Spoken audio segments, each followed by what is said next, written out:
हे भोले जोगिया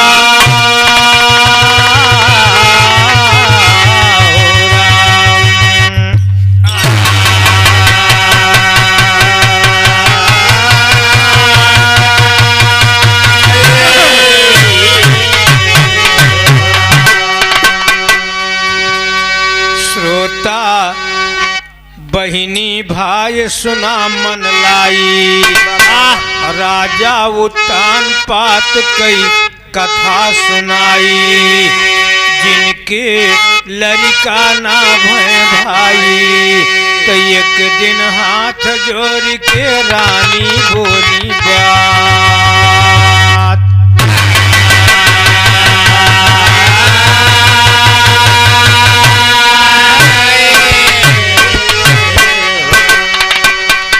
राजा उत्तान पात कभी यही रानी के नाम सुनीत, ओहो बड़ी धर्मात्मा नारी है। वाह वाह वाह।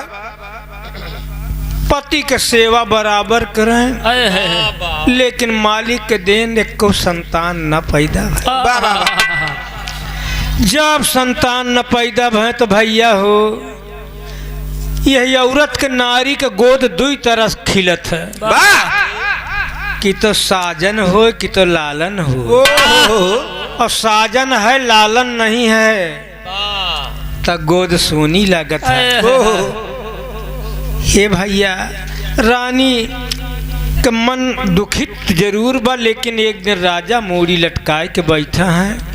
रानी कहे राजा आपका मूड़ी काहे लटकी बा, हम समझत है कि आपके मन में चिंता बा कि घर का दीपक बुझे वाला बा। वाह वाह वाह। घर का दिया कुल के दिया बुझे वाला बा। तब रानी कहें राजा कहें का कहें दुल्हनिया दूसरी लावा सजना, कोई की बोली हाथ जोड़ के राजा जी से रहिया। रानी कहें राजा आप दूसर शादी के अलावा हमारे लड़का न है।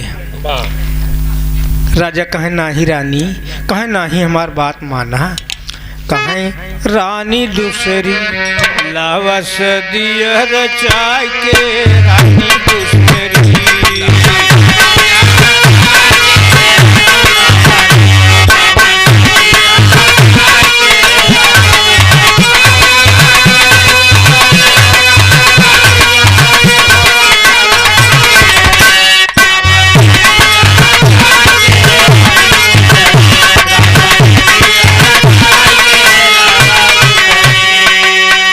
लागे राजा रानी कैलो बस गाई,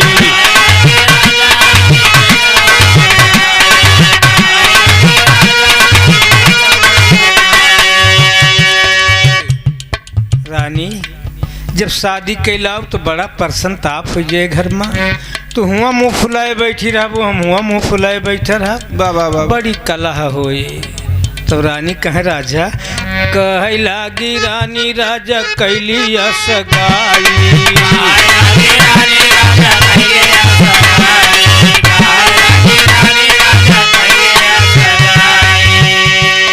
तीनों जानी कबहू न कर लड़ाई।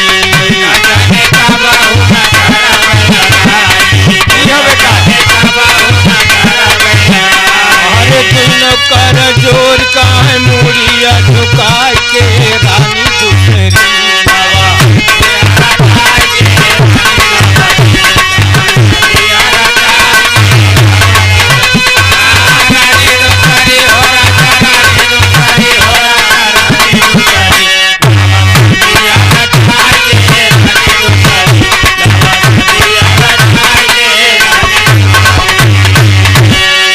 रानी कहा राजा शादी कैलावा हम दुई जनी कभो लड़ाई न करब, आपके सेवा भरपूर हुए राजा।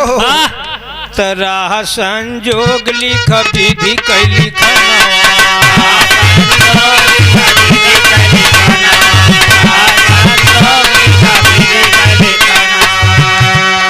सदिया करा के लायन जौदू सजना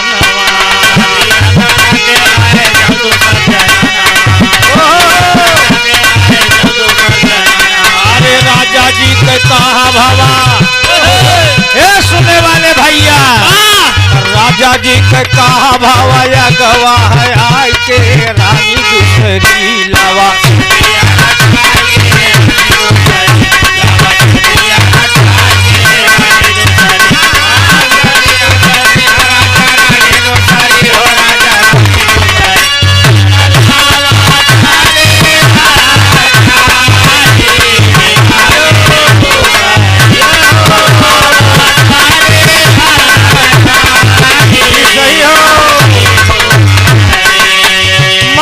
गति देखा सुने वाले बिटिया बहन, राजा दूसर रानी शादी कह के लई आए। जब शादी कह के लई आए तो आप सब जाने था पत्नी दो तरह के होते, एक लक्ष्मी एक कुलक्षणी। तो लक्ष्मी रानी जो रही बियही रानी, ए भैया बोला जिन भाई, रानी बियही रानी अपने राजा के सवेरे स्नान कराओ, मैं आरती पूजा करें, अपना खुद नहाएं, तो जल नीमी के पेड़े पर न चढ़ावें, कहें जय पति परमेश्वर की, जय पति परमेश्वर की। और रही रानी दिन भर सिंगार में जुटी रहे। तो राजा के सुंदराई में मन चला गया, आप शादी कह के लावा रहे। ये एक दिन उड़रई रानी बढ़िया सिंगार कह के, लाली लिपस्टिक दुनिया के सिंगार कई के सुघराई बनाई के राजा के सेज पर बैठी। तो कहा राजा कहे कोयली सुरुचि रानी सोर हो सिंगरवा।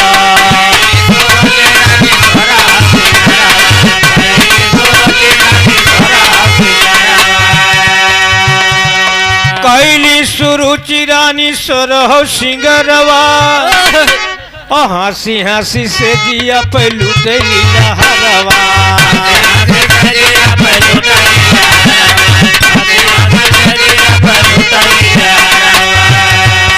कहे लगी राजा जी कई अंगूरी दबाई के रानी दूसरी लावा।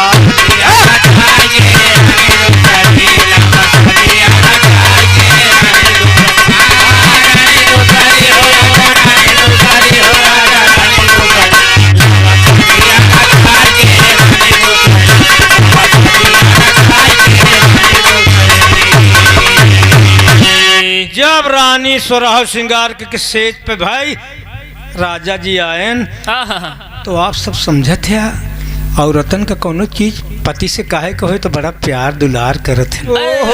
अब वही समय जब सेज पे राजा बैठन, अंगुरी उंगुरी दबाए के कतो मुड़े में तेल लगई है, कहूँ पीठी में तेल लगे हैं, कहें कि बाजार जाते है वो कुछ लेत आया। वाह ये भैया उड़रई रानी संग्रह श्रृंगार के है, अंगूरी पकड़ लियो, कहा राजा तू हमके प्यार करत है?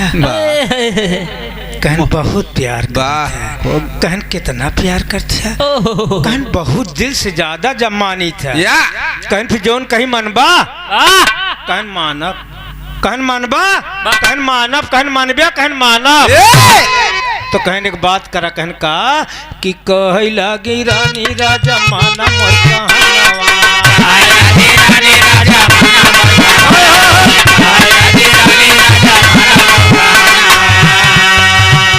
अब घर से निकारा अपन पिए ही जननवा।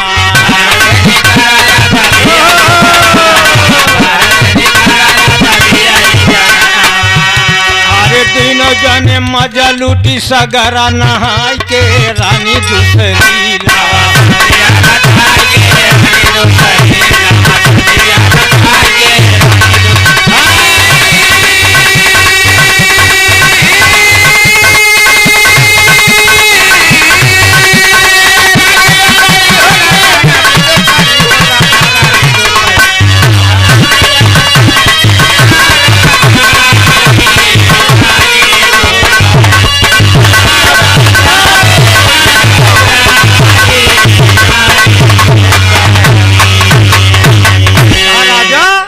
आप हमके सम्मान करते मानत है, अगर तेजन तोहार भी यही मेहरारू बा एक घर से बाहर कर दिया।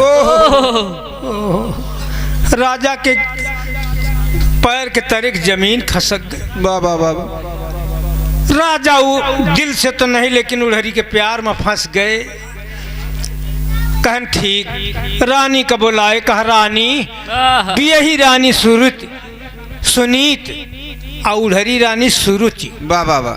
बुलाए, कहा रानी कहन का, कहन जा घर से बाहर हो जाओ। रानी आयन कहन राजा आपके आज्ञा। कहन कहा हाँ घर से निकल जा। कहा राजा बारे नारी देखा बहनों, वाह। एक जबान राजा बोले। कहा पति देव आपके आज्ञा स्वीकार बा। आज्ञा मान लिया रानी अपने पति के। और कहन राजा कहें रानी कौआ तू हड़ावा, चला बगिया में। वाह। वही बगिया में जो कौआ में उनके हाका। वाह वाह वाह। और कहाँ है कौआ तू हड़ावा, कहाँ है रानी से रजनवा।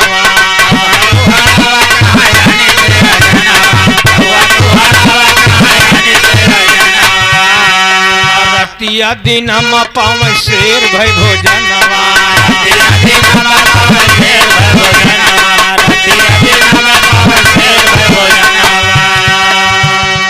पप्पू पेंटर जी एक छाया हुआ नाम है, 20 रुपया भाव को समझते हुए रानी से राजा बोलत हैं कि कौआ तू हड़ावा, कहाँ है रानी से रजनवा।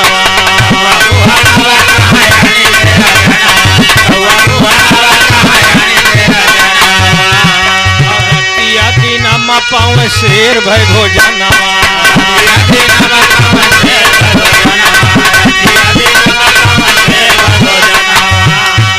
करथी गुजारा एक झिनिका बिछाई के रानी दूसरी लावा।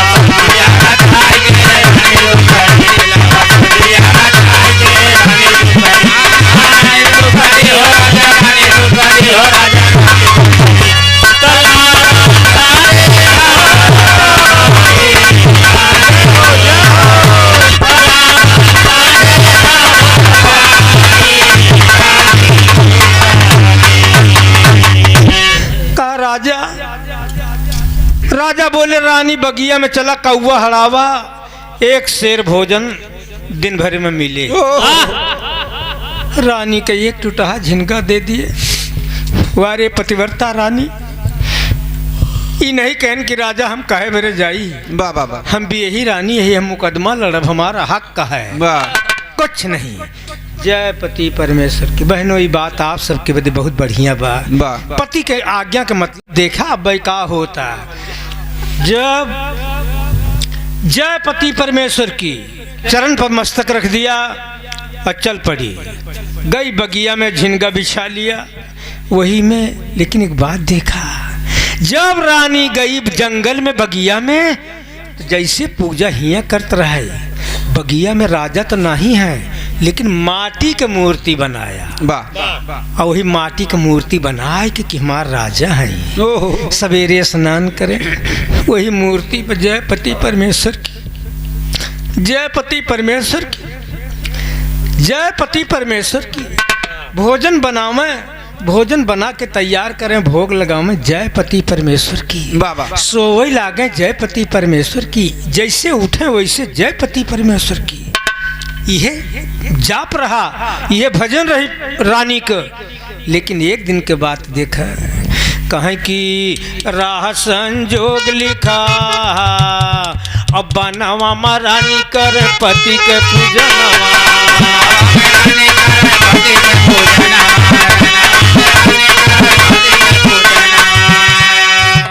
अरे खेलत शिकार राजा आयन बीच बनवा।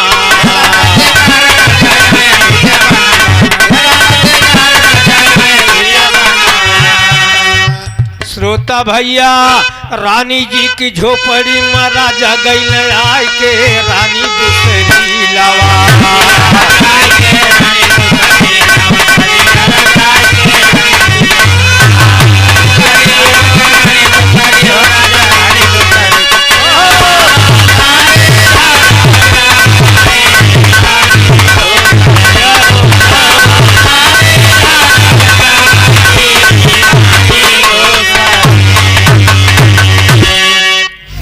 ए भैया, जब राजा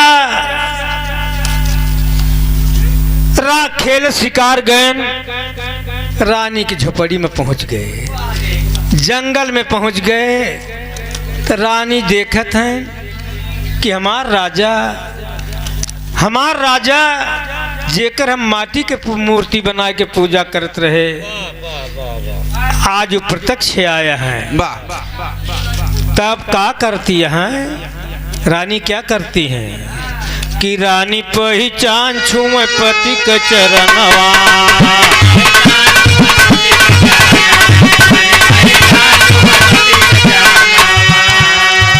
लेकिन नहीं पहचान पाया रानी का रजनवा।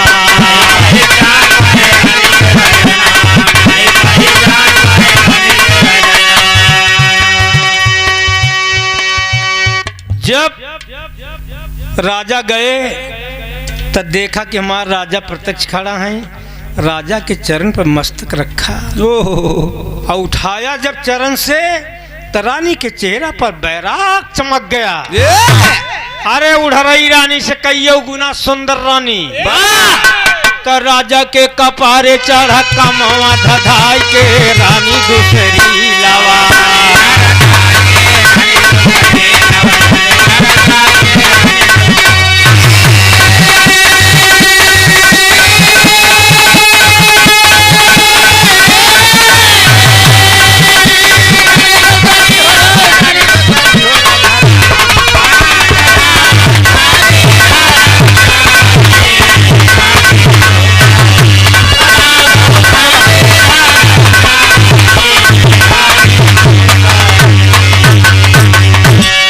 रानी जब चरण से मस्तक उठाया तो रानी के चेहरा पर बैराग चमक गया।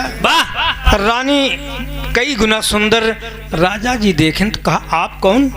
कहा राजा आपके पत्नी सुनीत। आपके पत्नी? कहा तू हमारा रानी हो? कहा हाँ। कहन फिर ये बतावा। और राजा जी रानी के चेहरा पर बिल्कुल फिदा हो गए, ललचाए गए। गजब सुंदर। अरे बैराग चमक गया। बिल्कुल एकदम बड़ी सुंदर रानी। राजा बोले कि तू हमारा रानी हो? कहा हाँ। कहन फिर जोन कहब तोन करबू? कहन हाँ करब। कहन फिर हम तोहरे साथ भोग करब। तो रानी बोली कि राजा एक पत्नी का पति के लिए तन मन सब कुछ अर्पण होता है, पूरा शरीर अर्पण होता है, जैसी आपकी इच्छा हो। तब देखें हुआ क्या। कहीं कर मन मानी भोग रानी से रजनवा।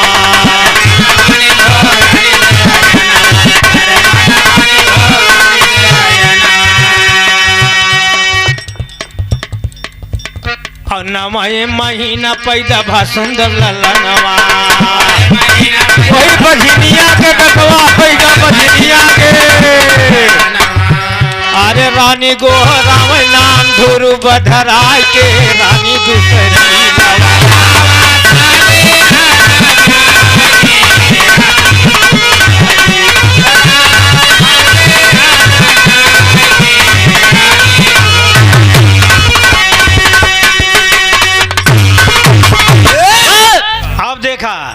हुआ क्या बाबूजी। बजनिया के बेटवा है गया रानियों के नाम धरन ध्रुवराज। अच्छा ध्रुवराज नाम पड़ गया। लेकिन दोस्त देखें तमाम जंगल में औरतें आईन मंगल होता है।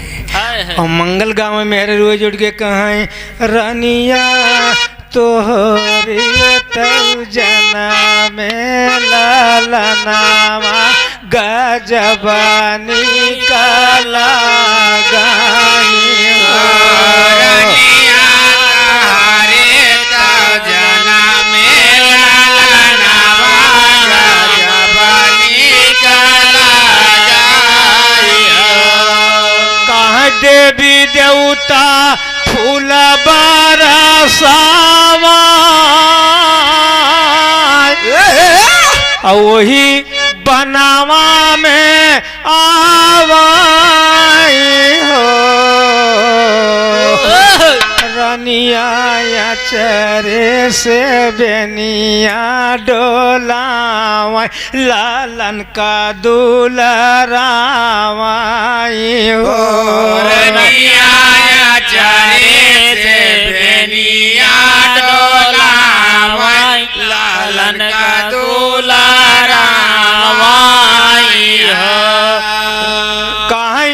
देवी देवता फूल बरसावा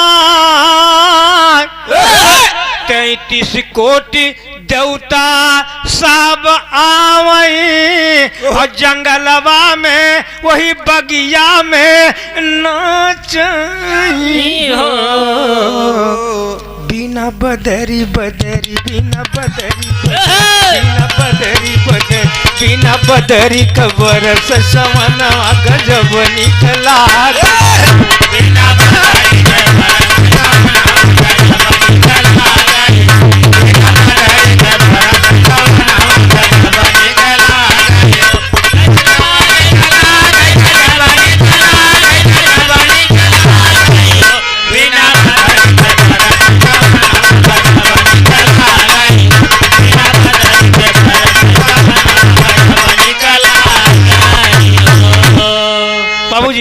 अब सोहर ओहर हो गया और सोहर हो गया तमाम। और राजा इधर राजा रानी के साथे बैठे आहार विहार भा। राजा घर का चले सिधाई राजा घर का चले सिधाई और पहुँचे महल मजपने जाई सुंदर सेज लगा के जो है बारी धनिया दुल्हनिया दूसरी हवा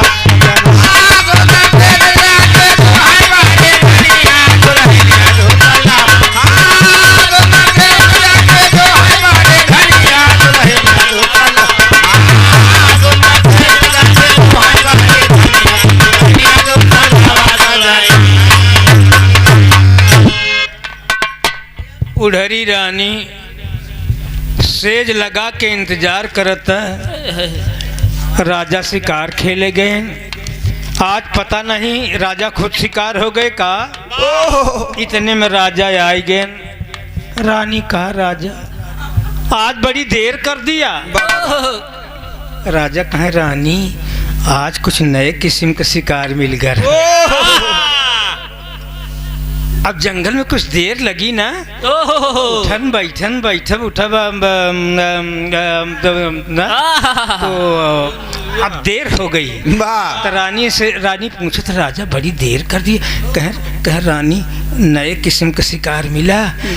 अब इधर कहन फिर सेज लगी बावा अब का करथन राजा कहें कि चौक के अंदर भाव मास्टर साहब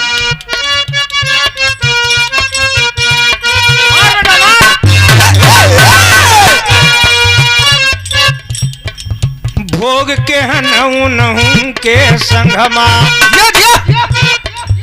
उनहू के रही गायौधा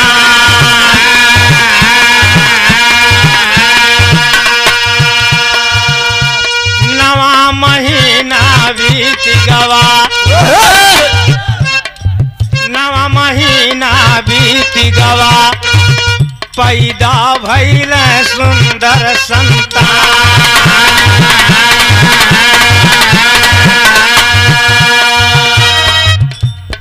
उत्तम नाम धरा लड़का का जौन बगिया में पैदा भो के नाम ध्रुवराज और जौन राजा के राजमहल में पैदा भो के नाम उत्तम कुमार। उत्तम नाम धरा लड़का का ध्यान लगा सुनिए श्रीमान।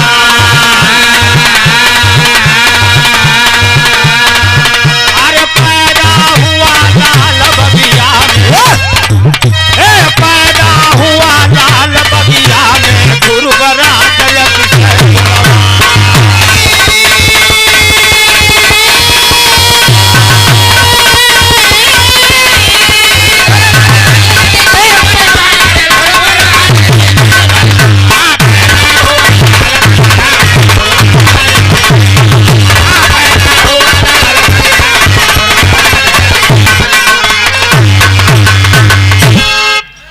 ये छाया हुआ नाम पप्पू पेंटर जी पप्पू पेंटर जी आपकी ओर से बहुत बहुत 20 रुपया बहुत बहुत धन्यवाद इनाम दे। मैं कहा था जी का टकराए कोई टक्कर ले ली। अच्छा भाई चैलेंज है ये चैलेंज है। देखा कभो चैलेंज के बाद स्वीकार नहीं हो दोस्त। वाह अजय केहू कबो चैलेंज करते तो बात याद आवत। या हमार हैदर भाई के करीब 9 कंपटीशन प्रोग्राम भरे हैं। हाँ, एक प्रोग्राम में चैलेंज कर दिए भैया है जी। वाह चैलेंज की हम जनता समझ गए कि जौन आज गावे चलते हो का गवैये सुन समझी हैं और सुनई वाले समझिए कि हैदर क्या गा गया। वाह जब चैलेंज हो गया तो एक चीज गाए रहे कि फुलवा कांटा महराने तनी हेरवाला सखिया। वाह ये गीत गाया था उन्होंने। तो हमारे यहाँ से जवाब मिला उनको कि 2 सखी हैं और दोनों के फूल कांटा में एकई के फूल कांटा में हेराए गए हैं। वाह तो हम कहा भैया एकई के जब हेराना है तो एकई से कहते हैं कि हेरायल हुआ है, हेरवाई लिया। तो हम कहा कि सतगुरु बिना खोजना पैबू केतना कर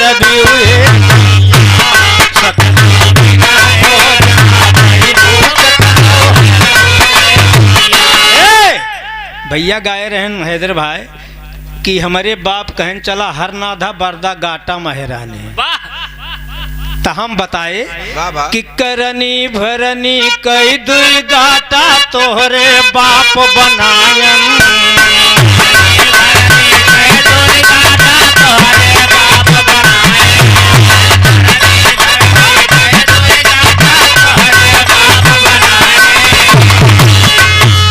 सूरत निरत का दुई थे बरदा, सूरत निरत का दुई थे बरदा वो मावई न धवायन। तब बेटवा मिला बौखली बरधा सार हेरा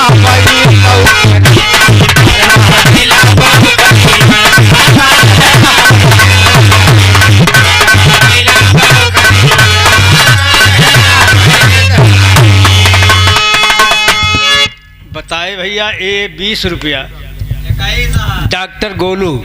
हाँ 21 हाँ जानते ही एक जमा रही। बिल्कुल बिल्कुल भैया। अरे भाई गोलू जी 21 रुपया बहुत बहुत धन्यवाद। तो बाबू जी कबो कबो चैलेंज में मज़ा आ जाता है। तमाम वकील बैठा रहे, डॉक्टर बैठा रहे, वकील बैठा रहे, सब लोग बड़ा कहा क्या बात है दादाजी आपने उसी जगह से हमको बड़के भैया की उपाधि दिया। कहा जब मिलते थे बड़का भैया कहते थे। लेकिन बाबूजी बड़े अच्छे सब स्वर्गीय हो गए, चला गए दुनिया छोड़ के। तो और देखें बात याद आए वे बात कही दिन जाते कोनो बड़ाई छोटाई के बात ना है बाबूजी। लेकिन कभो कभो सम्मान छोड़े के परत है।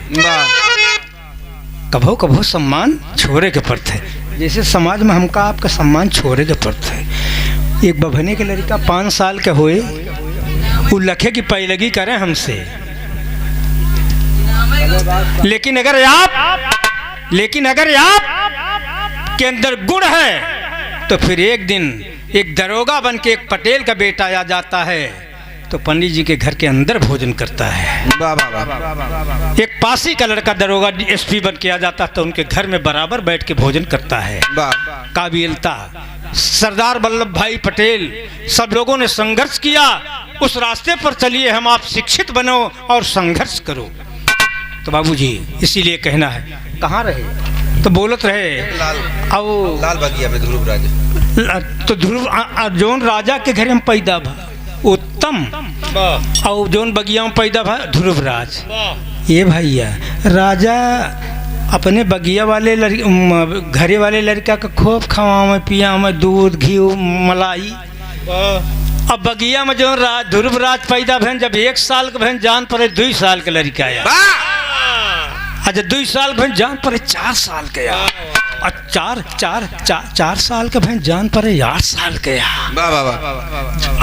5 साल के भैन जान पड़े 10 साल के लड़का आया। काहे बदे बात के समझा महतारी के भक्ति चमकता। माता पिता का आशीर्वाद बच्चे को लगता है। यह समझ लिया भैया। एक बात यह समझा बड़ी मार्मिक बात है कि जौन बिटिया गर्भवती हो जेके पेट में बच्चा रहत है जब वो भजन करती हैं तो बच्चा भक्त पैदा होता है, ज्ञानी पैदा होता है। जैसे अभिमन्यु सुभद्रा के गर्भ में रहा और अर्जुन चक्रव्यूह भेदन के बात बताए रहे, वो बात याद आ रही। अच्छा फाटक तक जागत रही, सतवें फाटक में सोई गई। तेही बरे सतवें फाटक में अभिमन्यु मारा गया। तो हमारी बेटियों से गुजारिश है कि आप लोग जब गर्भ धारण करें, बच्चा धारण करें, तो अच्छी बात सुने, अच्छे प्रसंग सुने। देखा एक बात हो कि हम बिरहा गा के चला जा, लेकिन हमारे जो शब्द हैं उन्हीं को आप लोग याद रखेंगे। तो हर पत्नी को चाहिए कि जब गर्भ धारण करे तो उसे, अगर पढ़ी लिखी है तो पुस्तक पढ़ना चाहिए। तो जब पुस्तक पढ़ेगी तो उसका बच्चा पढ़ने में तेज होगा, ये दावा है हमारा, इसीलिए कहना है। और देखा अब ध्रुवराज जब 5 साल के बहन, तब का भे तर्ज गारी के लिए रह जा बेटा, रह जा। आप सब गारी बड़े प्यार से सुनते हैं, खास तौर से जब बरतिया लोग खाए बैठे और बजे ढोल मेहरुअन के और 2-4 जनी बैठ जाए गोल बनाए के, तो कहें सुना, कहें तनी नाव पूछे आवा, तो कहें विजय बहादुर, कहें शेर बहादुर, कहें गंगा दीन, कहें पिंटू चिंटू, तमाम नाम बताती हैं। तो वही में गावे लगे और बड़ा सुंदर गारी गाती हैं बहनें हमारी। बाबा कहें कि यही दिन राम जनकपुर आए, देखन आई सारी दुनिया, सीताराम से भजो।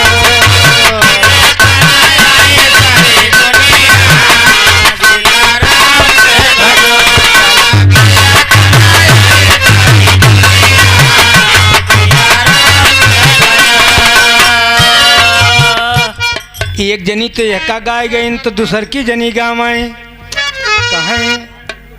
देखा गारी कई प्रकार का होता है। यह गारी जब आप इलाहाबाद में जाबा तो इलाहाबाद वाली गावे कि कहवा से आवलन बाबा कति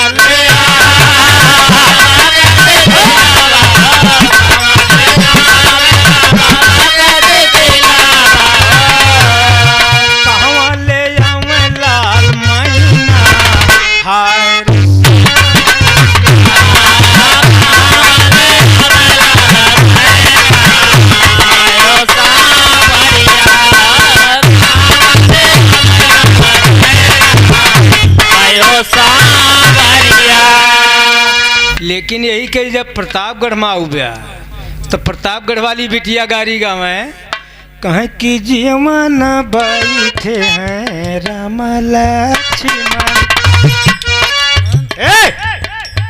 जीवन बैठे हैं राम लक्ष्मण, देता सखिया सब गारी जी राम जी, जीवन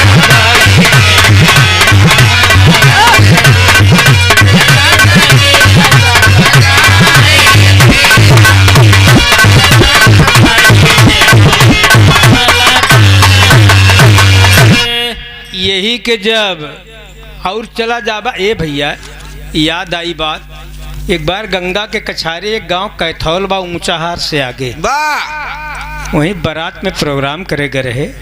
तो 2-4 लड़की बैठी गावत रहे।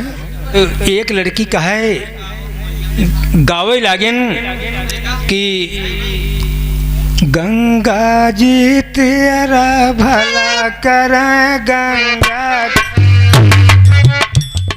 एक ठोर और आई काहे एक न गाओ, एक गाओ तो गावे की भूई लटकन जो मेरी बोआई दिए भूई लटक। एक और आई का एक न गाओ, एक गाओ तो ऊ गावे, ऊ पढ़ी लिखी रहा है। एक जनी बूढ़ा बैठी रहा बीच में और बूढ़ा से कहन तहू गाओ। तो बुढ़िया बेचारी के दांत वाँत बड़ा बड़ा दांत। अब भाई जब कहे फा तो नहीं करे बा, बा बा बा। अब बड़ा बड़ा दांत। बुढ़िया शुरू कर दे कि भफवई भफवाई बरत है हाथ ले है तरजुइया की भाव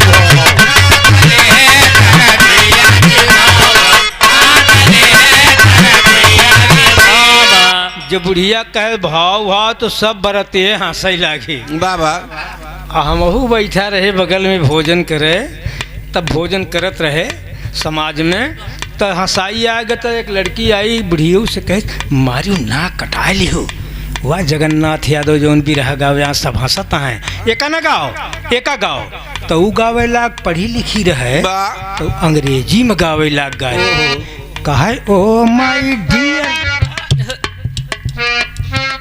कहे oh my dear come to here open लहंगा शटर द डोर टाइम लगेगा 24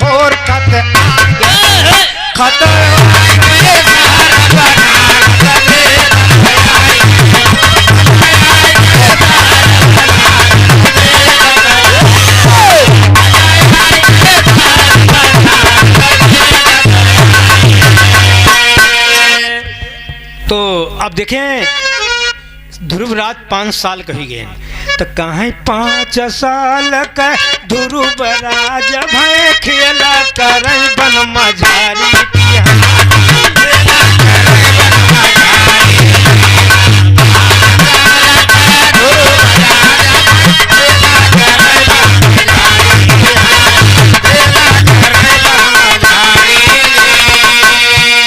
अरे वही बगिया में पड़ोसे का लड़का जितना रहा है कहाँ हे बे कहन कहाँ खेला जाए कहन चला वही ध्रुव रजवा के साथे बगिया में खेला जाए। बाबा बड़े प्यारे हैं ध्रुवराज जी, सब लड़कियों से बड़ी दोस्ती हुई गई। लेकिन एक दिन सब लड़का खेलते हैं, एक लड़का बोला कहन ध्रुवराज कहन का भाई कहन आज यार चलो राजा के दरबार की तरफ खेला जाए। कहा चलो आगे आगे ध्रुवराज पीछे पीछे सब बच्चे चल दिए और आए राजा के द्वारे बैठ खड़ा है बैठ गए लगे माटी बटोर घर घर औना बनो कहाँ अबे हमार मुहारा कहाँ अबे हमार ही तरह वही फड्डा बटोर लड़कपन से खेल होता था दोस्त। तो एक दिन सब बच्चे घर घरौना बनावत हैं और कहा था कि इतने में राजा के नजर पहुंच गए और खेलत सब लड़कन संग आई है महल मझारी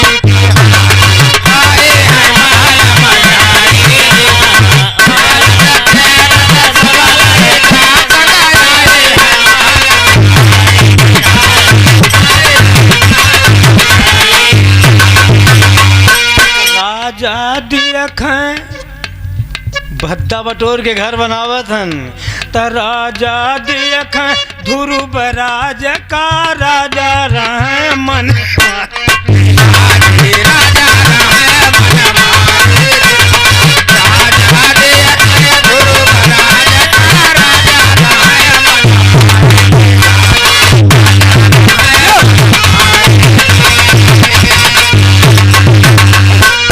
ध्रुवराज के देखे राजा सोचे लागे किसका बच्चा है। ए लड़के हे बच्चे यहाँ ध्रुवराज आ गया कहा बोलो कहा कि किसका बच्चा है। राजा पूछे ध्रुवराज से कहाँ बाप महतारी की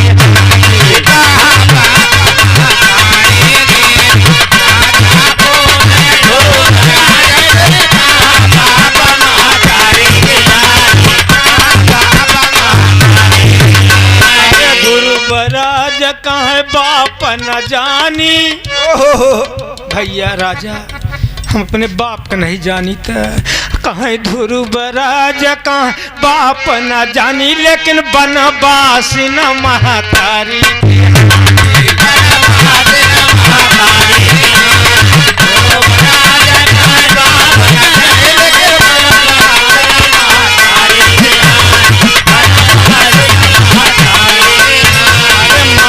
लागी गए तब राजा के माया लागी गए तब राजा के गोदी मलिए बैठारी के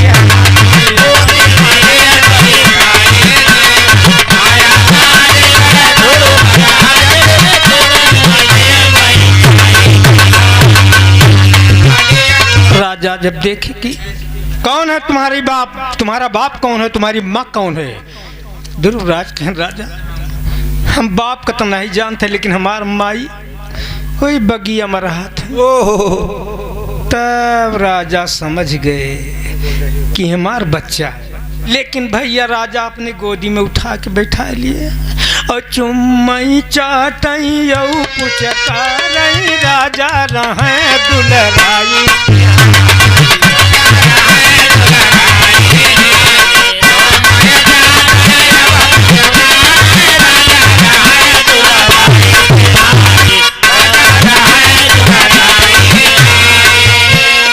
उड़हरी रानी घर में है, राजा अपने गोद में बैठाए हैं।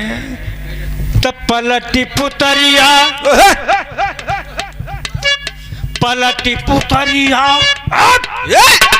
पलटी पुतरिया गए उड़हरी के राजा लगे चली आई।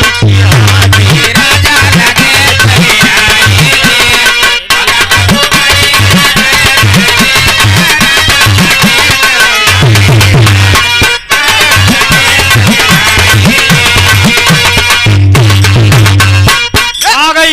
अरे उड़हरी रानी देखे कि कई लड़का राजा बैठाए हैं और समझ गई तो क्या करती है, कहा था कि तू काइन के माया रही तब काहे हम लाया भी आई।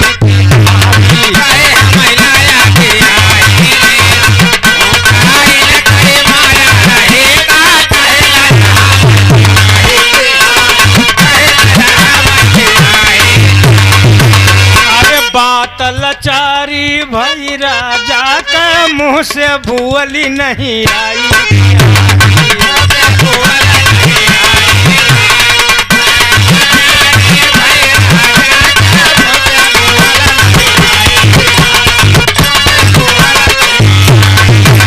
भैया पकड़ी कलैया ध्रुवराज का महल से दिए बहाई।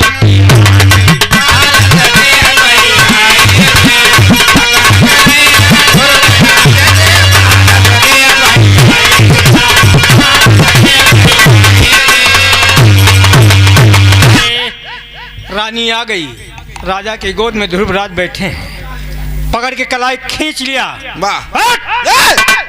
हराम खोर, अब अग्नि के बेटवा निकल निकल बाहर।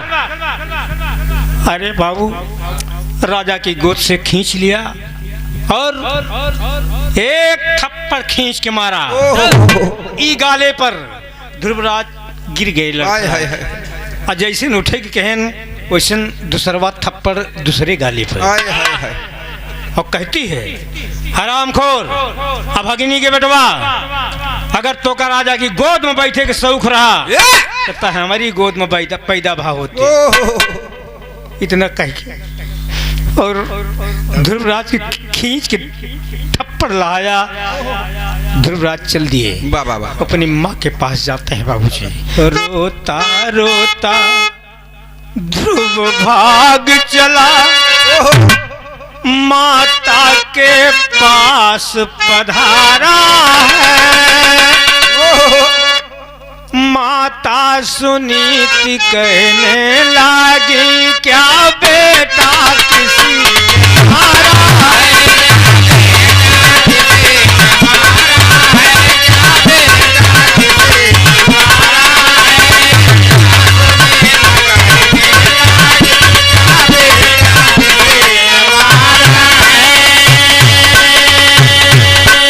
लेकिन बाबूजी बिटिया माइक लगे आया।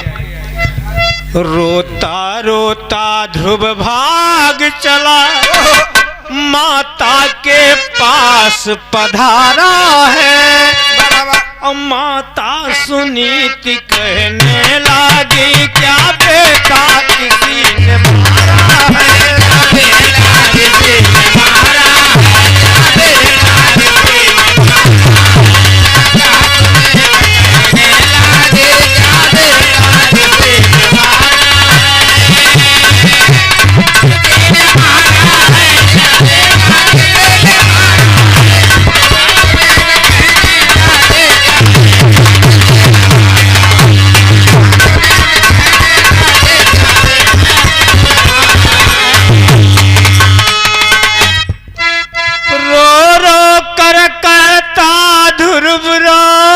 ध्रुवराज भैया आओ माँ आओ आओ बेटी आओ मेरी बेटी क्या हुआ ध्रुव क्या हुआ रो रो कर कहते ध्रुवराज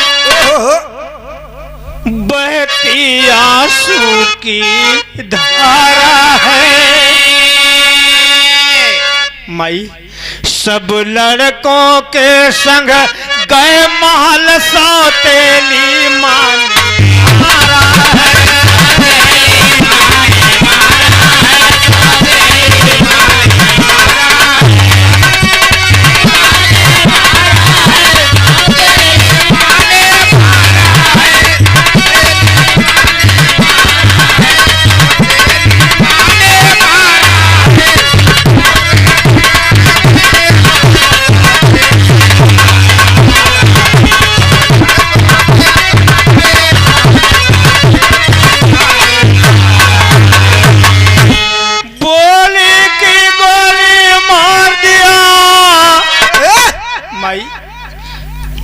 राजा हमका गोदी में बैठाएन माई एक जनी आइन हमका गोदी से राजा के खींच के एक गाले पे एक थप्पड़ मारन माई लड़खड़ाई गए और जैसे उठे कहे माई दूसरा थप्पड़ एक गाले पे मारन कहन माई मारन तो ठीक कहन लेकिन एक बात बोली ही कहन का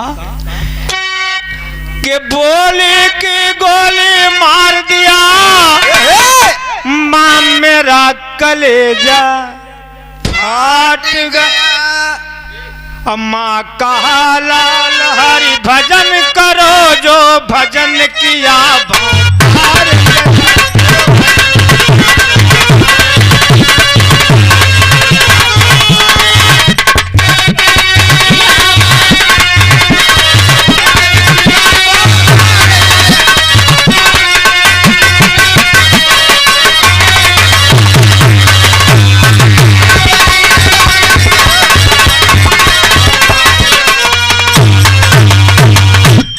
बाबू से कहा था कि माई ये कहे न कि दूका अगर राजा की गोद में बैठे के सौख रहा तो हमारी गोद में पैदा होते माई कौनो जतन बतावा कि हम राजा की गोद में बैठे के लायक हुई है बच्चों अब इस जगह आप लोग समझोगे मातारी के आशीर्वाद का महत्व क्या होता है बिरहा बिरहा होता है मुड़े पे हाथ धय देहन माई कहा जा मेरे बेटे मेरा आशीर्वाद है एक दिन तू राजा की गोद में नहीं परम पिता भगवान ईश्वर की गोद में बैठेगा वाह महतारी के आशीर्वाद देखा जे के महतारी कह दे कि जा बेटवा तू सुखी रह बाबू सुखी रहे बाबूजी तो इधर ध्रुवराज कहन की माई का बोलो तो भजन करो हरि भजन करो कहाँ बेटा तो ध्रुवराज कहता है कि माँ एक ही तर्ज लगत है एक ही तर्ज लगत है और ये हो कव्वाली के तर्ज हो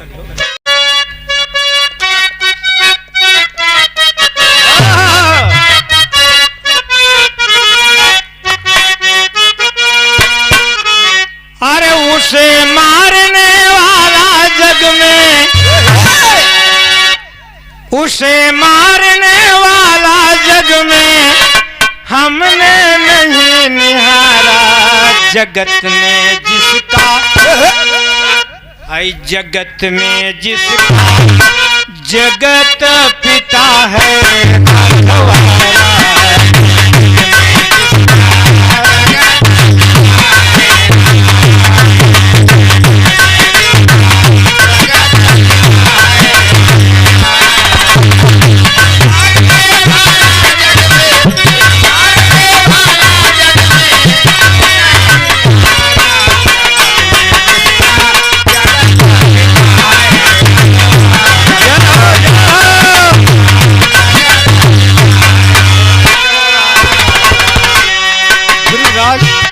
ध्रुवराज अपने माई से हाथ जोड़कर कहता है धीरे में कहता है और क्या कहता है कि हाथ जोड़कर ध्रुवराज बोले हाथ जोड़कर ध्रुवराज माता से बन उचारा, पिता है मेरे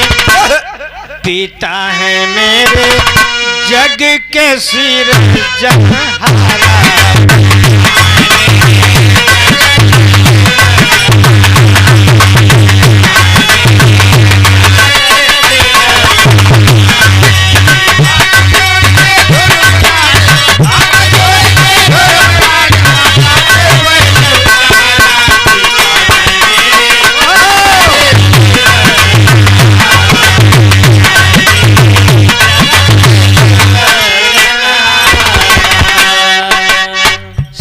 देख लिया तो कहा, ध्रुवराज बोले कि माई कौन है भगवान?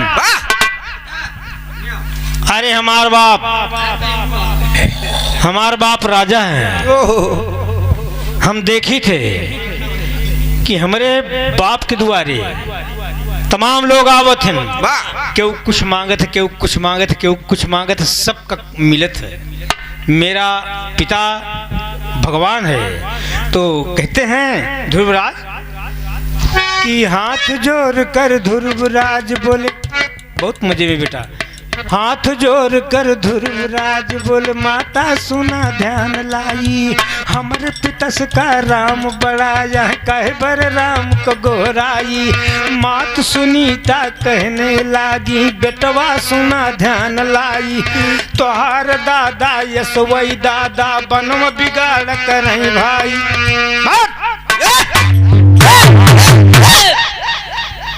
कहा माँ, अरे हमारे बाप हमार राजा हैं, दाता हैं। सुनीत माँ का है, लेकिन बेटवा तुम्हारे राजा की तरह भगवान 10 20 50 नहीं, 1000 2000 4000 नहीं, लाखन राजा रोज बनावत है, रोज बिगाड़त है। हम आई ईबा कहा हाँ।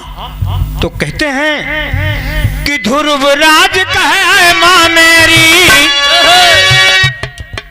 अरे भारी है भूल हमारा। क्या भूल है हमारा? कि पिता है मेरे जग के सिरजनहारा।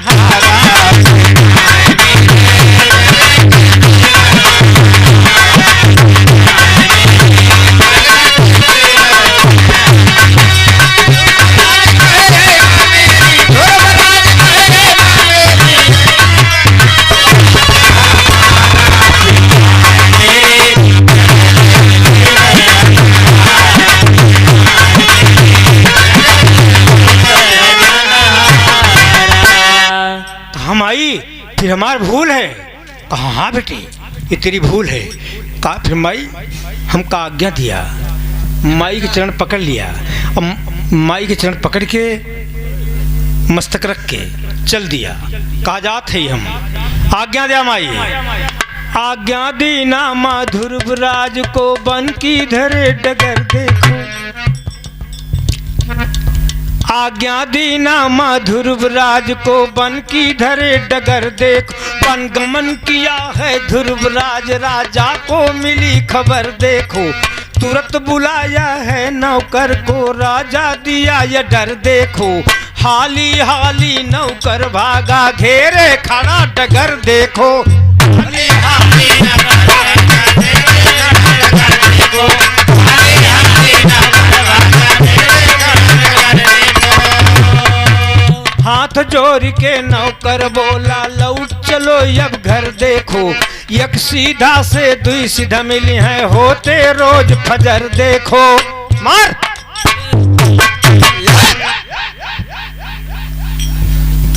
आ गया ध्रुवराज। जब चल दिया तो राजा को खबर मिली कि राजा ध्रुवराज वन को जा रहा है। एक नौकर को बुलाए राजा, राजा जी नौकर को भेज दिया। अब कहा जा कह दिया कि ध्रुवराज का अब तक एक सीधा मिलत रहा उनकी माई के, अब आज से दो सीधा मिले। तो ध्रुवराज के पास नौकर आया, कहा कि चलो घर लौट चलो, अब एक सीधा से दो सीधा मिले हैं। तो ध्रुवराज कहते हैं कि सीधा की दरकार नहीं है, सीधा की दरकार नहीं है, अरे है हरि नाम प्यारा, मिला दे कोई, मिला दे कोई, जग का सिर है जनहारा।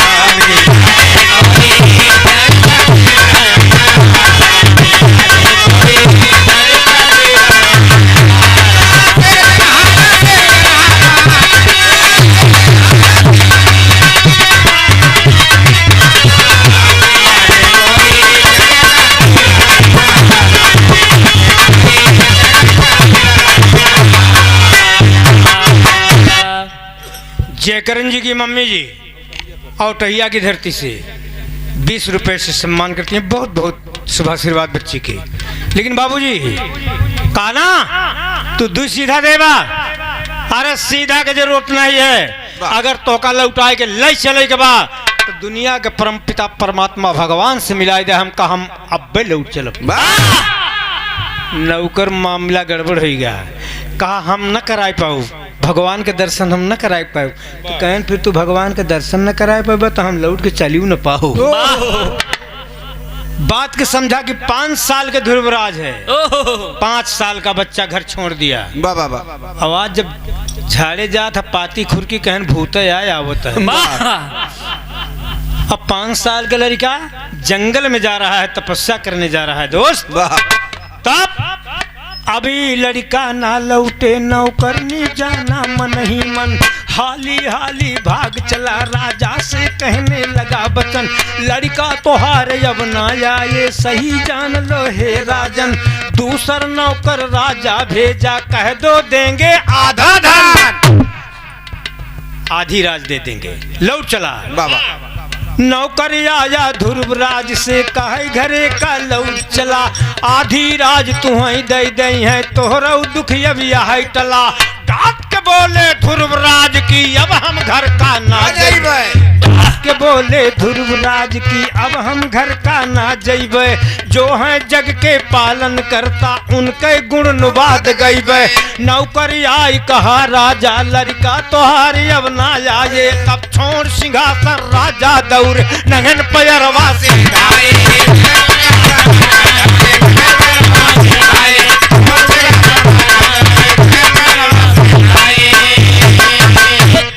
राजा आएंगे और राजा आएंगे और कहा था कि हाथ जोड़ के राजा बोले बेटवा बनवासी न बना, सभी हैं राज ले लिया बेटवा लेकिन बनवासी न बना, पूरी राज ले लिया, सब राज ले लिया, लेकिन तुम जंगल का नजारा नहीं, बड़ी बदनामी हुई कि राजा उत्तान पात का लड़का फकीर हो गया।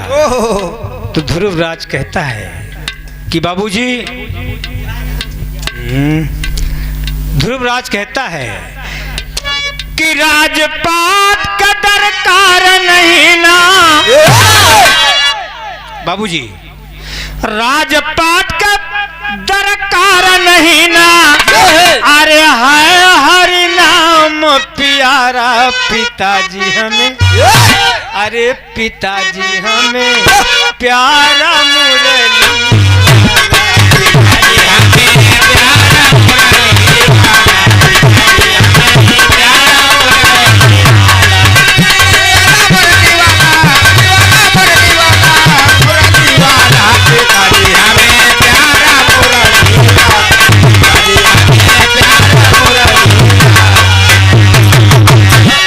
कहा बाबूजी राज न लेबे, हमका लई चला चाहत है, कहा हाँ, तो कहा फिर भगवान मुरली मनोहर का दर्शन करा दिया, हम लौट चलो।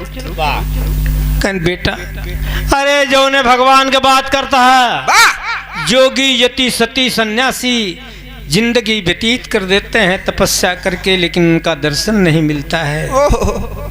तो कहा बाबूजी राजा कहन हम दर्शन न कराए पाओ, तो कहन बाबूजी फिर हम लौट के चलियो न पाओ। 5 साल के ध्रुवराज हैं, याद करो दोस्त।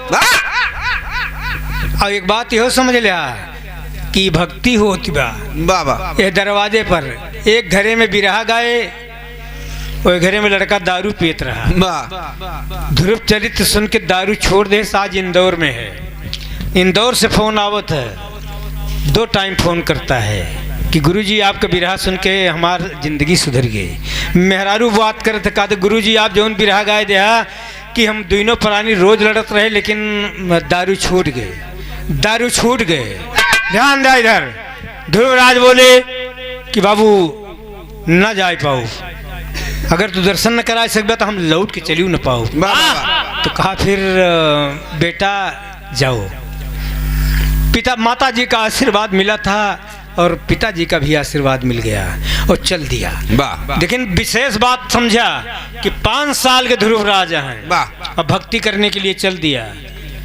आवाज भक्ति हो था कब, जब मसाला खत्म हो गया था तब। बुढ़ाई आ गए तो कहें पूर्व में चला जा, गया जगन्नाथ स्वामी। अब भक्ति बचपन से होता है, कहते नहीं। एक ठे भजन गावा जाता कि आय आय अरे चलना बाट सवेरे उठ सजनी, चलना बाट सवेरे उठ सजनी, चलना बाट सवेरे उठ सजनी। कहे ए घर आंगन सब झारी बहावो, मुख मंजन करी ठाट उठाट सवेरे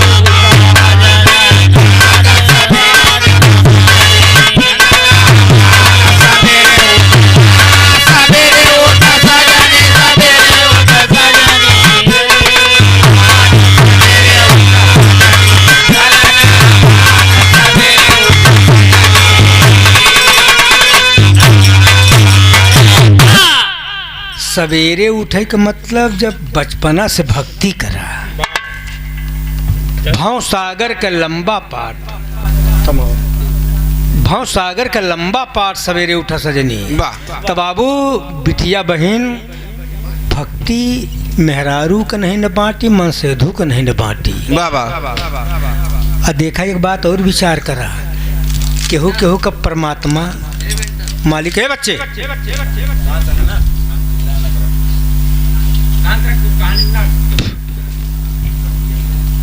केहू केहू का परमात्मा एक आंखी देवा, केहू का एक हाथ का लूला के है, केहू दोनों गोड़े के लंगड़ा है, पांगुला है, लंगड़ा है। आप का कमाई पूरी रही तो पूरा तन मिला, धन्यवाद आपका है, आपका कमाई पूर्ण आए। यही बारे पूरा रूप मिला है, कितना सुंदर चेहरा मिला है, और दोनों आँखें मिली है, दोनों पैर मिला है, दोनों हाथ मिला है। तो कुछ करना होता है, कुछ कमाई रही तभी पूरा तन मिला है। तब इसीलिए कहना बाबूजी, अब भजन करने के लिए चल दिए। बेलुरिया के अंदर भाव लगता है, तो छोड़ा धन धाम बारे बच्चे, वही आपका घर छोड़ के जाएगा पड़े तब देखा का होता। लेकिन ध्रुवराज 5 साल के है कि छोड़ा धन धाम बन गई लन बैरागी।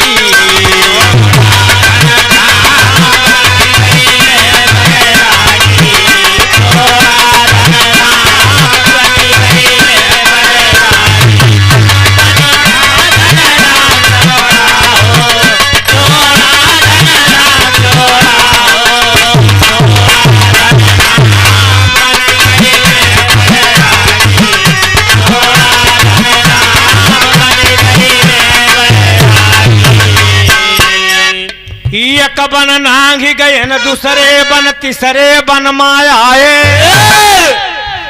अल्लाह सरंगी हरि गुण गावत नारद बाबा आए। कहे भैया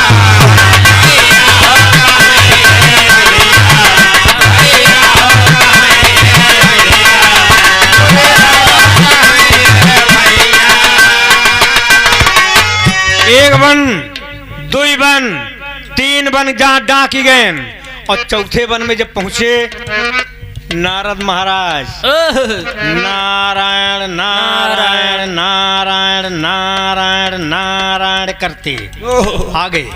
ये छोड़ के लड़का ये कहाँ जात है? नारद जी सोचत हैं। नारद जी आई गए तब पूछत हैं कि कहाँ बाटे बाप यो मैया,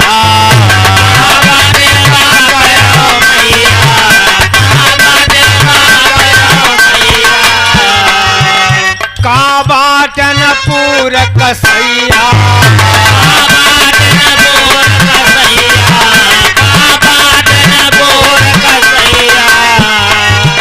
का है तोरा नाम बन गईला बैरा,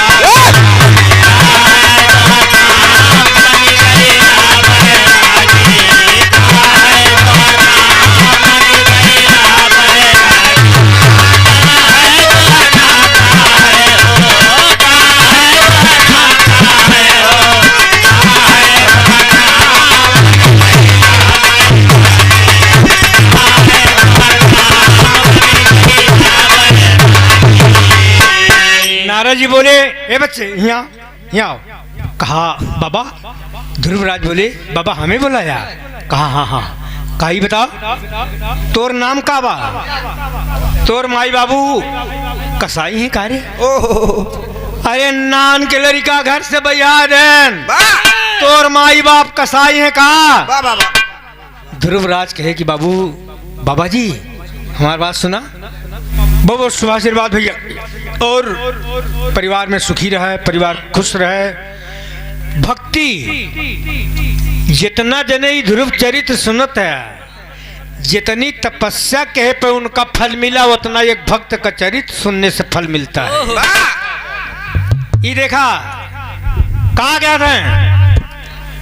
नारद जी बोले कि बच्चा तोर नाम का है? तोर माई बाप कसाई है का? तो ध्रुवराज कहता है कहन बाबा हमार नाम सुना। और का कहा था? ध्रुवराज मम नाम प्रभु का भजन करब मुनिराई, नारद कहीं भूख जब लागे, भूल भजनिया जाए उमरी बाय तोरी।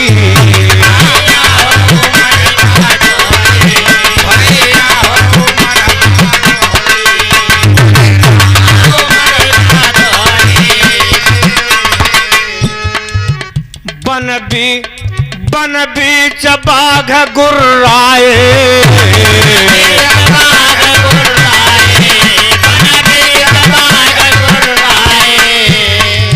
ना केहू गोहरियाए,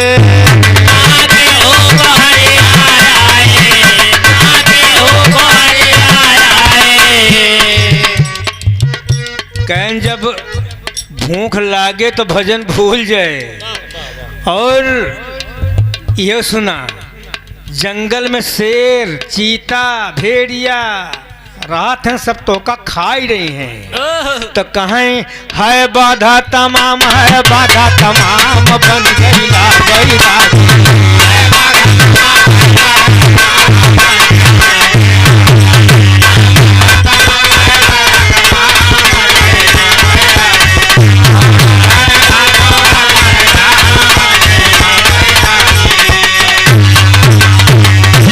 कहीं जंगल में बड़ी बाधा लागे, भूख लागे, भजन भूल जाए। ध्रुवराज बोले कि बाबा एक बात सुना, तमाम भ्रम डालथन बाबा। तो ध्रुवराज कहते हैं कि बाबा सुना। और का कहा थन? ध्रुवराज कहे गर्भ में बाबा भोजन कौन खियाई, अरे बाघ सिंह का राम बनाइन, हम का राम बनाइन, सुना है बाबा।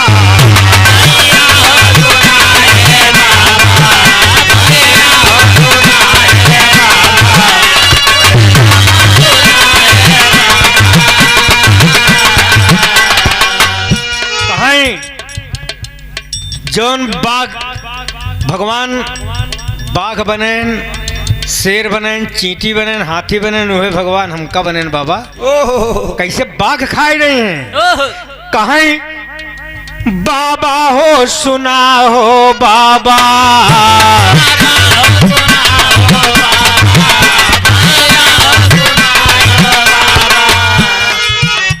वो सबका है रखवाला,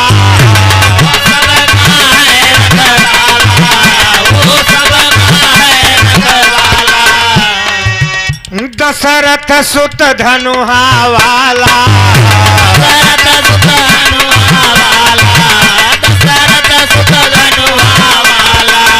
सीतापति राम सीतापति राम बन गईला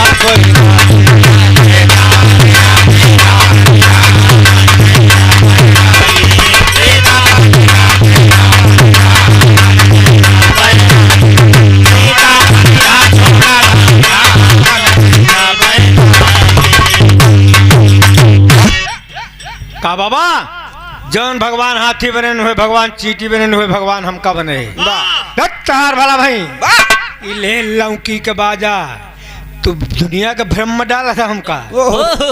तो नारद जी कहें कि ओ अरे 5 साल का लड़का इतना बड़ा ज्ञान। तो नारद जी कहने लगे, हाथ जोड़ के नारद बोले, बचवा सुना ध्यान लाई, धन्य कही तोरे माई बाप का, धन्य तोहार अकेली भाई, और धन्य कही हम तोरे गुरु का, जवन ज्ञान यश सिखलाई। तब ध्रुवराज कहत हैं, कोई मीठा बचन जिन बोला बाबा, अरे झूठ बात जिन बोला बाबा, अब गुरु हमारे नहीं।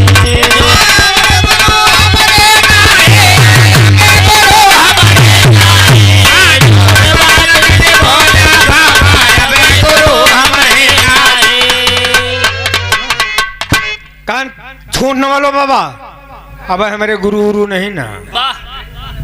कहन गुरु नहीं है, कहन ना बाबा।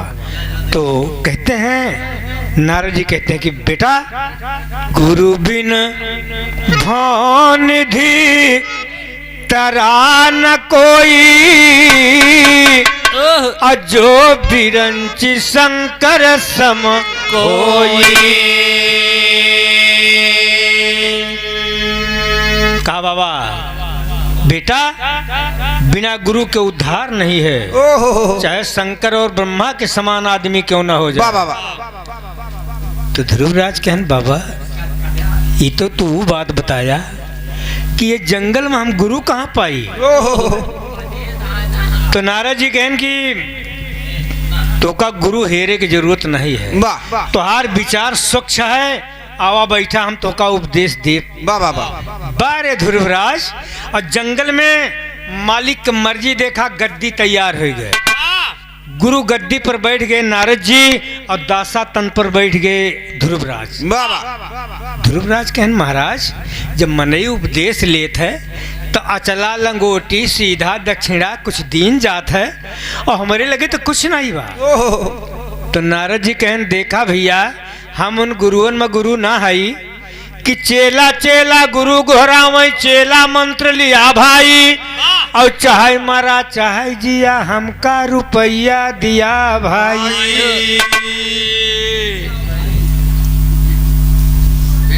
जब ध्रुवराज ऐसे बोले तो नारद जी जब ऐसे बोले तो ध्रुवराज बोले कि महाराज बहुत बढ़िया गुरु आप हमका मिल गया। दुनिया में तो गुरु यह तरह है कि कन फुकवा गुरु संसार में सबसे मांगे पैसा, और 3 बेरी कान फूक दिए, चाहे गधा हुआ चाहे भैंसा। बहुत अच्छा गुरु मिले आप। बैठ गए नारद जी गुरु पद पर। अब उपदेश हो रहा है। नारद जी बोलत हैं बेटा जाओगे जंगल में तपस्या करोगे तो पहले भगवान न आ जाइए। कहन फिर गुरुजी कहन पहले तोहरी महतारी के रूप धारण करी हैं और कहीं आवा बेटवा दूध पी लिया लेकिन आँखी ना खोला नहीं, सब जोग भंग हो जाए।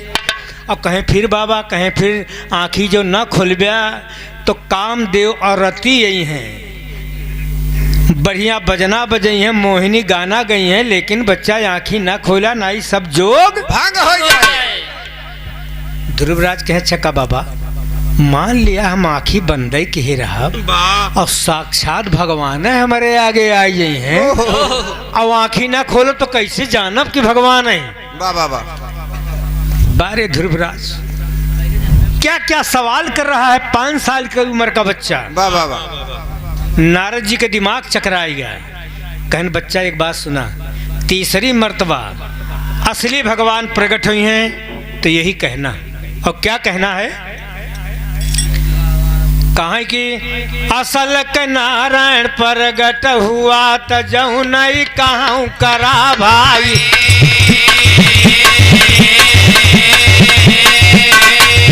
अरे गरबई जंती कमाला पहिरा, गरबई जंती के माला पहिरा, हाथ में बीन लिया भाई, अरे हमारी हृदय में बस जाओ भगवान, आँखी ना खोले के परे, हमारे हृदय में बस जाओ भगवान, यपुए नहीं ना भूल जाए।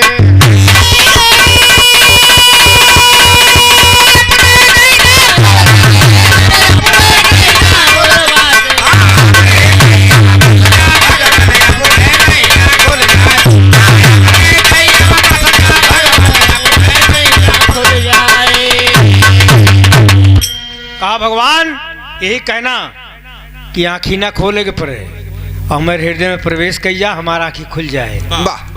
कहा ठीक गुरुजी, ठीक गुरुजी। अब गुरु को प्रणाम किया और प्रणाम करके ध्रुवराज चल दिए। और उधर नारद जी कहाँ गए? भगवान की कचहरी। वाह वाह वाह। और ध्रुवराज तपस्या करे लगे। जब नारद जी चलते हैं तो ध्रुवराज अपने गुरु के वियोग में एक भजन गाते हैं। और क्या गाते हैं? कहीं कठिन बान जोगी मारा,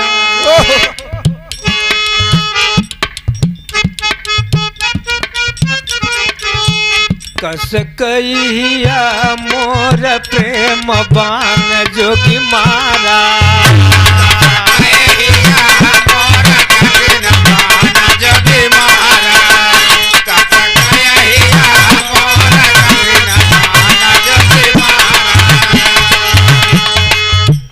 कह जोगी अकल मृग छाला हो,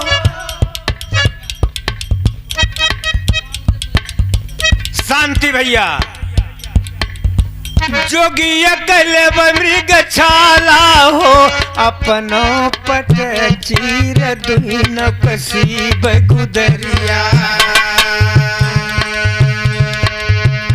जोगी अकल मृग छाला हो, अपनो पट चीर दुइन कसीब गुदरिया, होई जाब फकीर प्रेम बान जोगी मारा,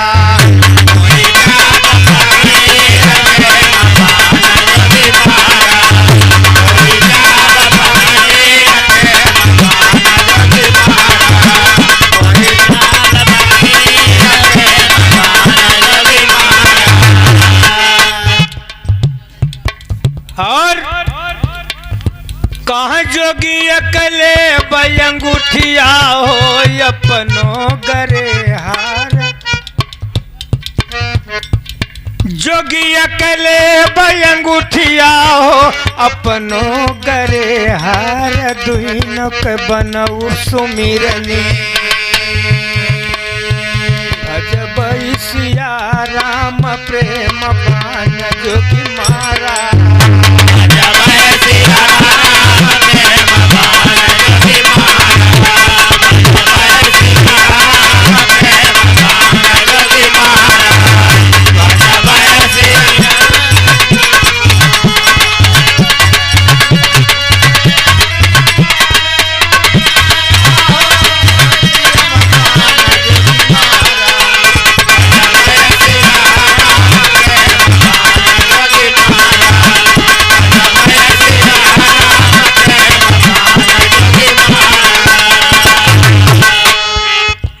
ध्रुवराज भजन गावथन और नारद जी भगवान के कचहरी में पहुंच गए।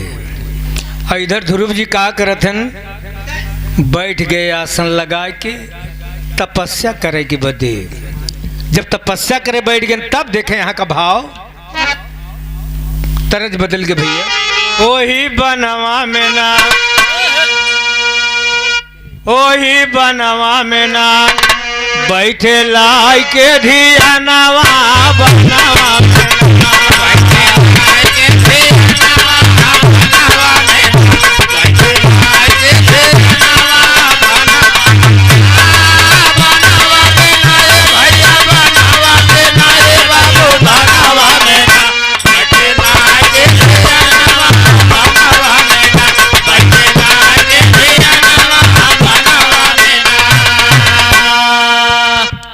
160 साल तप कैला,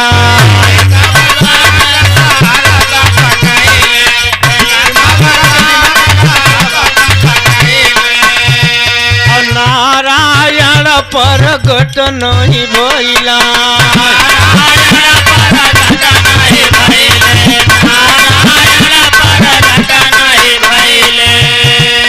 बेलवा के पाती खाई करे न भोजनवा, बनवा में ना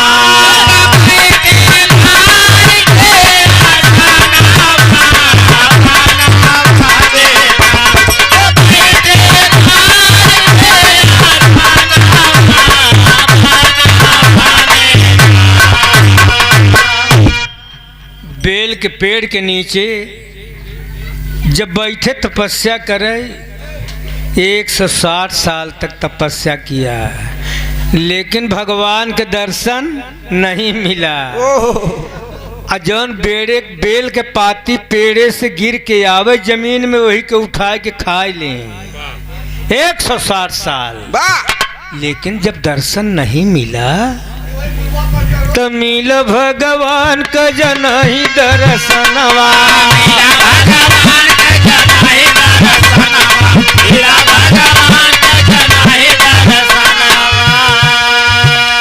तब पाती नहीं खाई कर हवा के भोजनवा,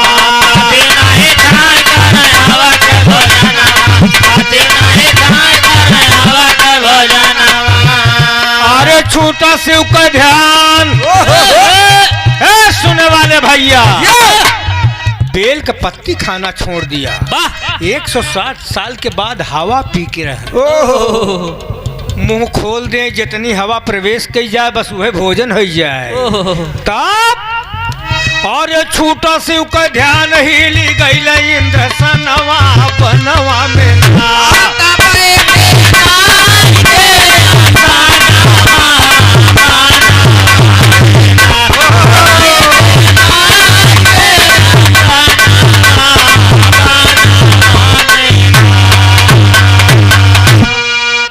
भगवान का कचहरी, भगवान का आसन डगमग डगमग डगमग हिलेला। सब देवी देवतन का बुलाएं, बाबूजी डगमग डगमग आसन हिले लगा। सब देवी देवतन को बुलाए, भगवान कहन बतावा ये हमारे आसन काहे हिलत है। देवता लोग आवे कहें भगवान हमारे जानकारी के बाहर बा, केहू बताए नहीं सकता। कहें फिर नारद जी के बुलावा। ये बड़े नारद के दौर मृतलोक से ब्रह्मलोक से देवलोक। लेकिन बाबू जब नारद जी को बुलाया गया तो आए कचहरिया में ब्रह्मा कैलनवा।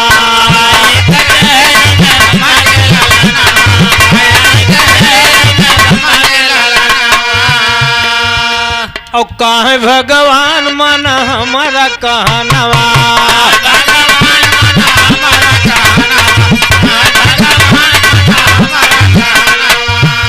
अरे अटल तपस्या ध्रुव ठनल ठननवा बनवा में नहा।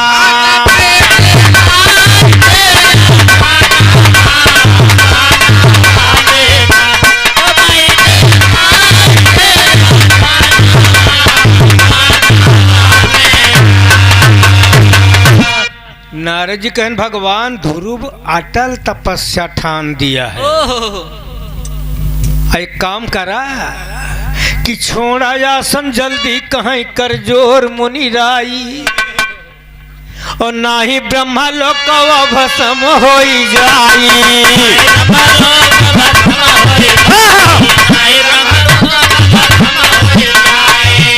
अरे तेरी न लगावा जाके दिया दर्शनवा बनवा में ना।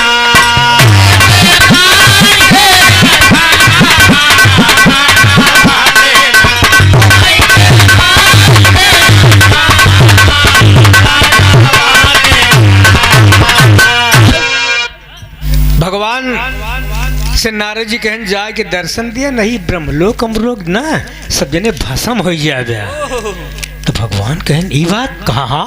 तब देखा गुरु जी बताए रहे जौन बात कि ये तनी बचन जब सुन रघुराई, बचन जब सुन रघुराई, बचन जब सुन रघुराई, तो दिए भगवान काम दियो कपठाई।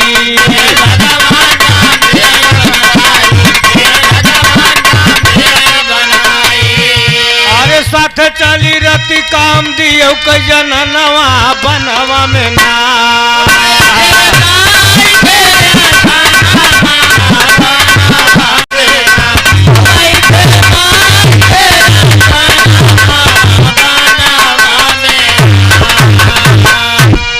जब आए तो सबसे पहले महतारी का रूप धारण किया, आवाज लगाया, ध्रुव ए भैया आवा दूध पी ले बेटा। नारद जी की बात याद आई ध्रुवराज का कि हमार माई ना है, ये कोनो छलिया या आँख ही नहीं खोला। जब आँख नहीं खुला तो कामदेव रति दिनों जने आए, बढ़िया सरंगी ढोलक हारमोनिया बजा के गाना गावे, मोहनी गाना गावे, लेकिन आँखी नहीं खोला। और जब आँखी नहीं खोला हार गए, कामदेव रति दिनों हार गए। और जो हार गए तो तर्ज लगा था बेटा, ए हाँ हाँ कौनो पत्नी नई नई दुल्हन आई और ओके दुल्हा शादी कई के एकाध रात रहा घर में नहीं तो चल के परदेश। तो वह बहन लोग बेटी लोग धान के लगवही में बड़ा सुंदर गाना गावत है।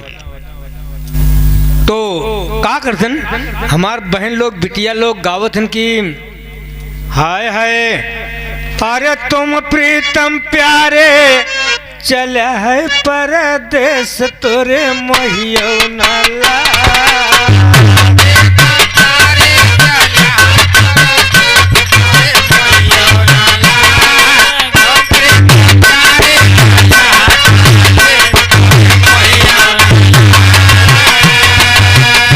लेकिन काम दियो रति दिनों जने गए हार, तब चले भगवान।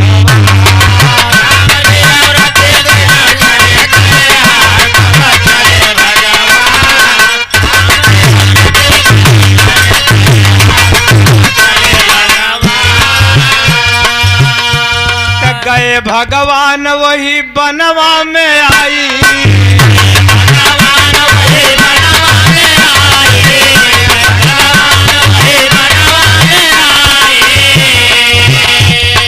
ध्रुवराज कर हैं गोराई,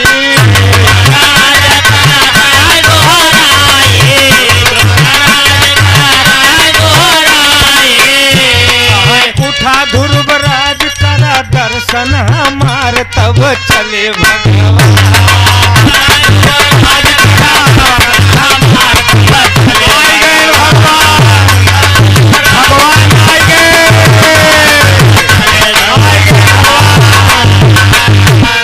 जहाँ तपस्या कर रहे हैं ध्रुवराज, भगवान आएंगे और कहा उठो है ध्रुव, उठा दर्शन करा बाबा।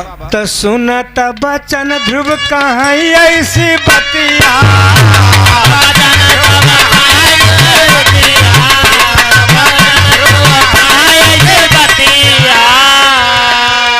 हृदय में बैठा खुले तब अखिया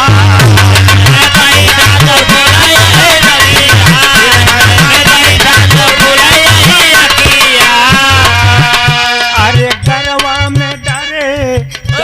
में डरे बैजंती के हार तब चले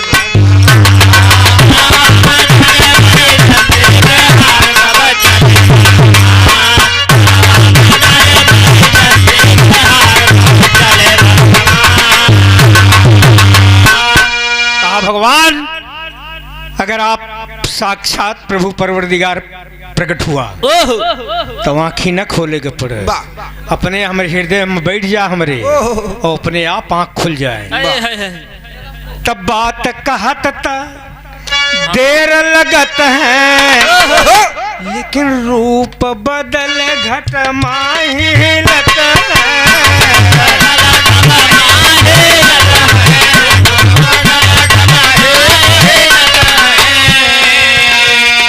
दिए भगवान उनके नैना उघार तब चले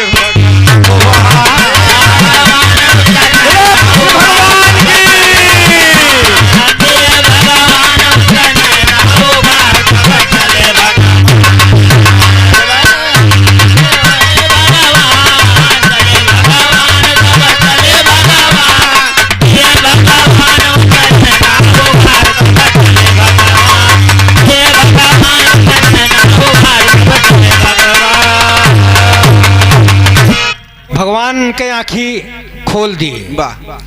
तब ध्रुवराज पाए दर्शनवा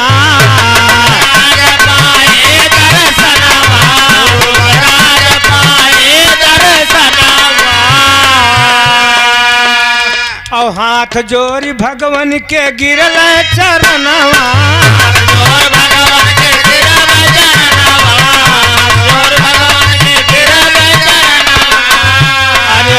भगवान उनका घर लौटार फिर चले भगवान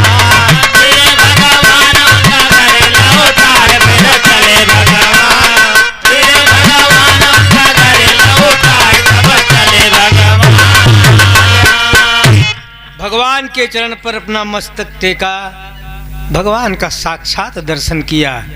बझनिया के बेटवा भगवान कहन कि ध्रुवराज जा अब तू का राज करे कहे, और जब कोनो कष्ट पड़े तो हमका याद के हम तो का मिलब।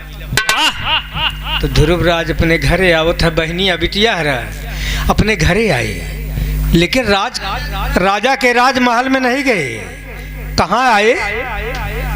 राजा के राजमहल में नहीं गए तो कहाँ आए कि ध्रुवराज आए न बन भीतरी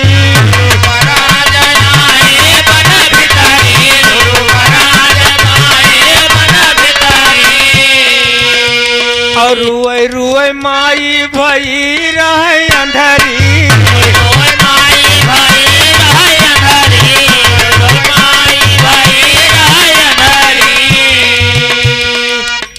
तो करे ध्रुवराज भगवान का पुकार तब चले भगवान